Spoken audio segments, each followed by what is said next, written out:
গোষ্ঠী বসো। কতগুলা চাইমচাপ তাহিরি বাপের নাম লইয়া লইয়া আইসা তার বাপের দালালি করতেছে মার্কেট পাওয়ার জন্য। কোন আলেম যখন এই জামানায় ভুল ধরায়া দেয়, কোন ইমাম খতিব যখন ভুল ধরায়া দেয়, আর কোন বেদাতি যদি বলে আমার 14 গোষ্ঠী এটা করেছে, স্পষ্ট জবাব হবে ইব্রাহিম নবী যেমন বলছে তুমিও ভুল করতেছো, 14 গোষ্ঠী ভুল করছে। আমরাও জবাব দিব আপনিও ভুল করতেছেন, আপনার বাপ দাদা 14 গোষ্ঠী ভুলই করছে। গড় সিজন তো ওয়াজ মাহফিল নাই, শুধুমাত্র মার্কেট পাওয়ার জন্য। কথা কোন ঠিক না বেটি? ইউটিউবে ধান্দা করার জন্য। আমার জিকির কাটেন, আমার নামে সঙ্গীত বের করছে আমি মাজার পূজারি, সঙ্গীত বের করছে আমি বলে মাজার পূজারি। আমি কি মাজার পূজা করছি কোন সময়? মাজার কি পূজার জায়গা না জিয়ারতের জায়গা? জিয়ারত করা সুন্নতে রাসূল, রাসূলের অনুমতি। এই জিয়ারতকে যারা পূজার সঙ্গে তুলনা করে তারা তো মুসলমানই না। কথা কোন ঠিক না বেটি? তো তোমরা মনে করছো এডিটিং করে ভিডিও করে সাইবার তোমরা খুব শক্তিশালী না?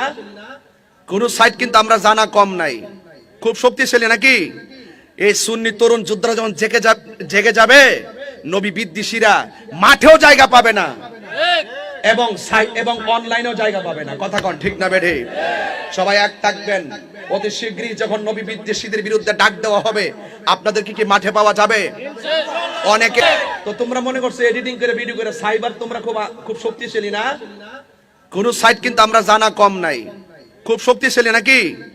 এই সুন্নি তরুণ যোদ্ধারা যখন জেগে যাবে, নবী বিদ্বেষীরা মাঠেও জায়গা পাবে না এবং অনলাইনেও জায়গা পাবে না। কথা কোন ঠিক না বেঠে? সবাই এক থাকবেন।